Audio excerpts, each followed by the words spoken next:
Ha ha ha! You know, when I was a kid, we used to get like metal things, like tin whistles. Now you get a picture of a fucking snake. Leonardo DiCaprio became completely identical to Jack Nicholson when he performed his impression. Celebrities have been caught imitating the legend directly to his face. Nobody seems able to resist doing a Jack Nicholson impression, including Jim Carrey, who elevated the impression to another level by becoming the Joker as portrayed by Jack Nicholson. During one memorable moment, he made Jack burst out laughing with his spot-on impression. Jimmy Fallon's execution of the Jack Nicholson impression was so incredibly accurate that it became impossible to ignore. On one particular occasion, he managed to make Jerry Seinfeld completely crack up. Jimmy imitates Jack so perfectly that even without announcing who he's doing, everyone instantly recognizes it.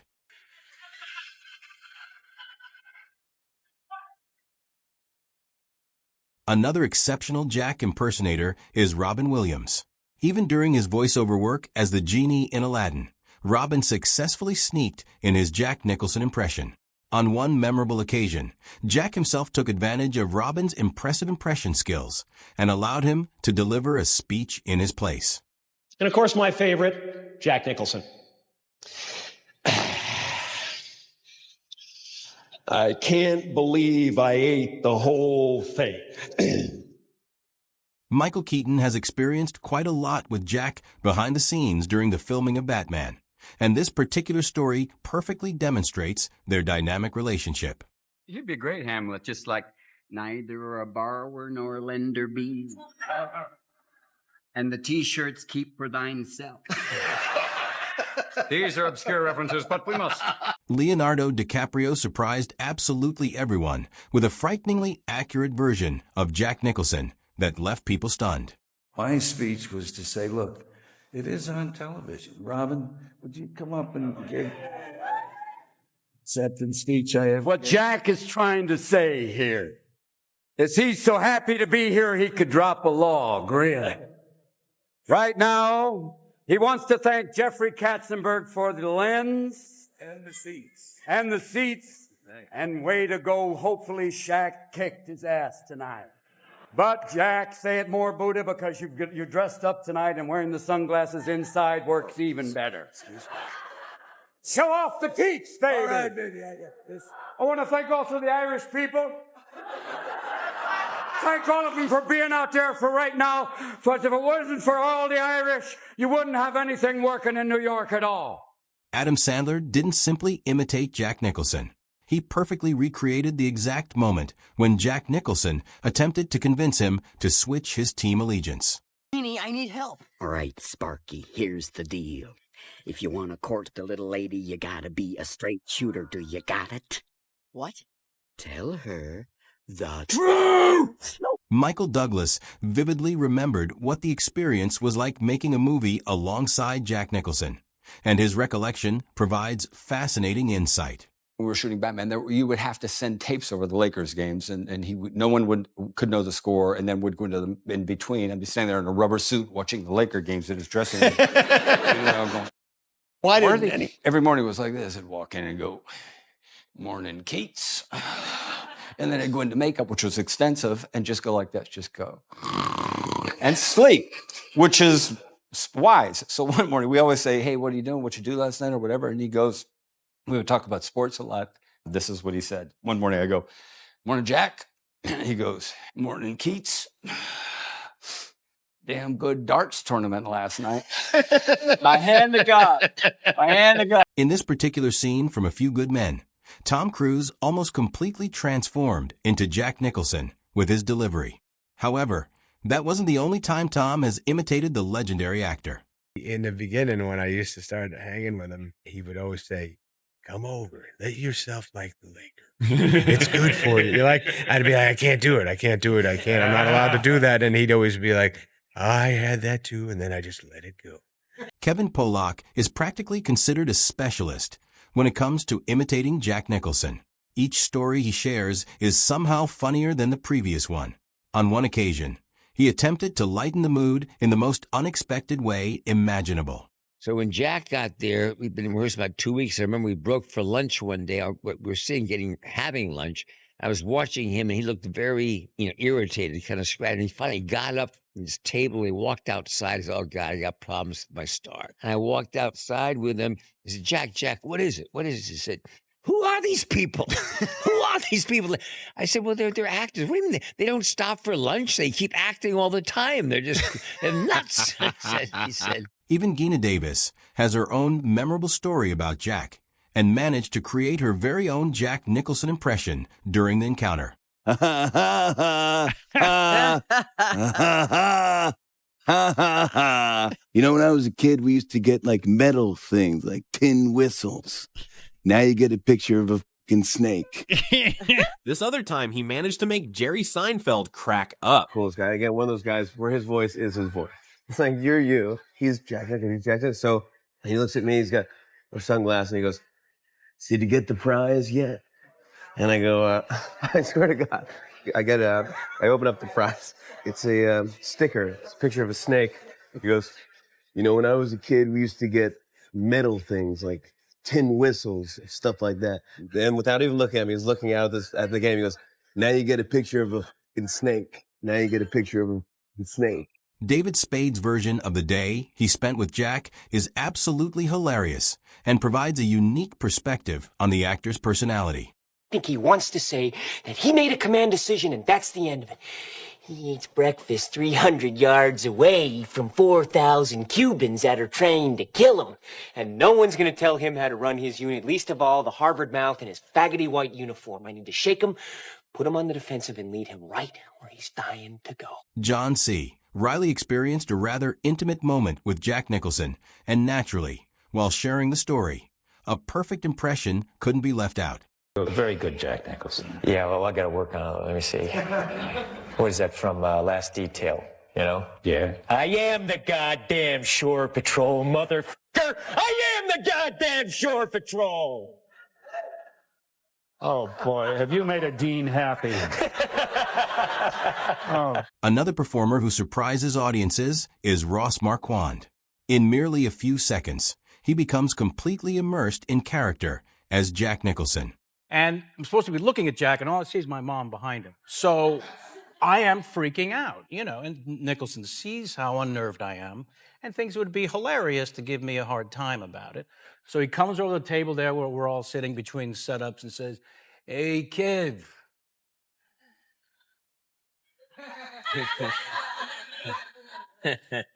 "How's it hanging? Listen, I was wondering if you could do me a favor." "Yes."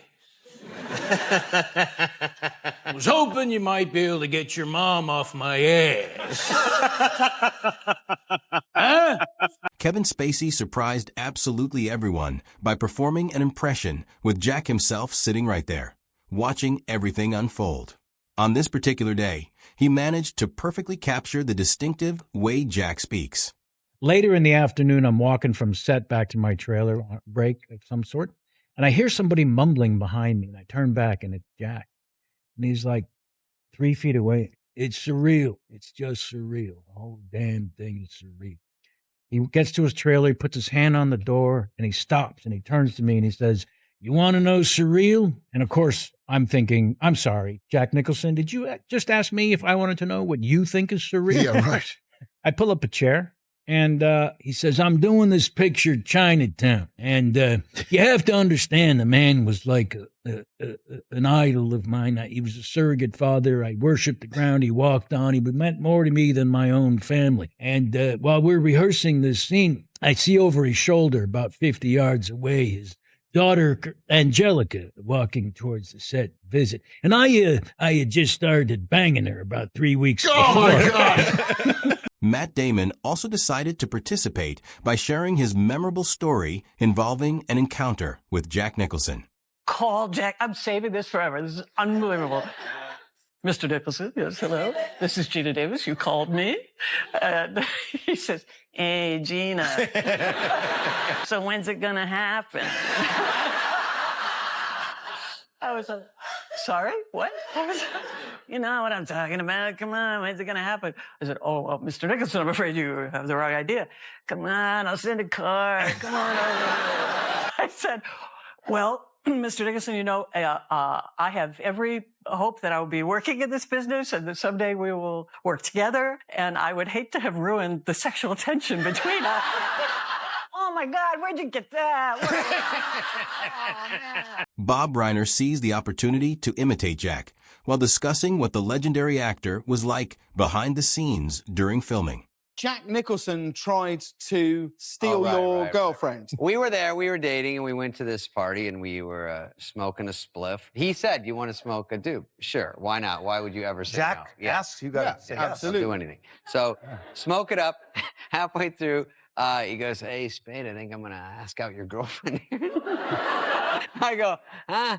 I don't really get it. I go, all right. And then later she goes, "What are you doing, dude? You don't even put up a fight for me." I go, "Well, first of all," I go, "are you going to go out with him? I don't know. And plus, he outranks me. He's cooler. He's richer. He's better looking. Like, I get how it works. It's okay.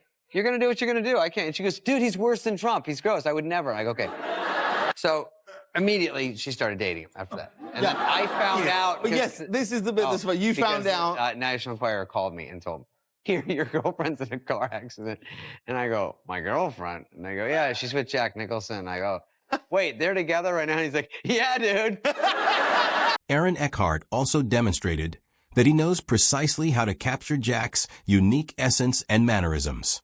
Walking down the hallway in this location where we were shooting, and I go into the bathroom, and all of a sudden, before I can even start peeing, Jack comes in to the bathroom, and I was like, "Oh, shit, it's the man." And not only does he come into the bathroom, he stands next to me at the urinal next to me. And I'm looking down, and my penis has become like a belly button. You know, it's like, it's receded deep into my body. And I'm just trying to concentrate, like, "Come on, don't blow it, just relax." And then he's peeing, he goes, "You like you too?" And I go, yeah, I do, Jack." Literally, both of us with our hands on our penises. My micro penis and his normal penis. And I go, "Yeah, I do." And he's like, "You want to go see him?" I go, "Yeah, that would be awesome." And he goes like, "You're in. They're pals of mine." And he zips up his shorts. He washes his hands. He's like, "Talk to Chet. He'll tell you what time we're leaving." And the concert was that night. And I was like, wow. "Oh, okay, thank you, Jack." And then after he left, I was able to relax and pee. On The Graham Norton Show, even Elijah Wood decided to randomly deliver a Jack Nicholson impression that caught everyone off guard. Mr. Nicholson, I just wanted to tell you I'm extremely excited to be working with you again. It's a great pleasure. And Jack goes, "Did we work together before?" And he says, yes, we did." And he goes, what film did we do together?" He says, "Well, we did Missouri Breaks." Nicholson goes, "Oh my God, Missouri Breaks. Jesus Christ, we were out of our minds on that film. Holy shit. Jesus Christ, it's a wonder I'm alive. My God, there was so much drugs going on and we were stoned out of our minds. Holy shit." Even in a commercial setting, Frank Caliendo demonstrated why he's considered one of the absolute best with a frighteningly accurate impression of Jack Nicholson. When I did The Departed, I was in this rehearsal, and it was just me and Jack Nicholson and Scorsese. And we had gone over to Jack's hotel room, and I think I had 1 or 2 scenes with Jack in the movie. We had a few hours together, and at one point, Marty got up to either use the bathroom or have a cup of coffee or something, and it was just me and Jack in the room. And he turned around, and he goes, out of nowhere, he goes, "You know, I never would have made it this far in my career if I wasn't a great writer." Really? Yeah, out of nowhere. Jim Meskimen went even further than most. He didn't just imitate Jack Nicholson. He took the time to explain exactly what makes Jack so uniquely special and different from other actors. I'm doing all the reaction shots, and every time he's off camera, he gives exactly the same performance that you see that's on camera. After 2 or 3, I go up to him and I said, "Jack, you know, maybe you want to save a little, because, I mean, he's full out in every one, and he's off camera." And he says, "Rob, you don't understand. I love to act." He says, "I don't get that much of a chance to do a great part."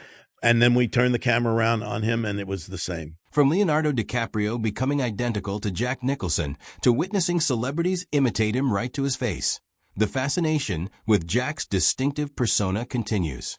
That's precisely why nobody can resist doing a Jack Nicholson impression, like Jim Carrey, who elevated the impression to another level. when becoming the Joker, as played by Jack Nicholson. This time, he made Jack burst out laughing with his remarkable impression.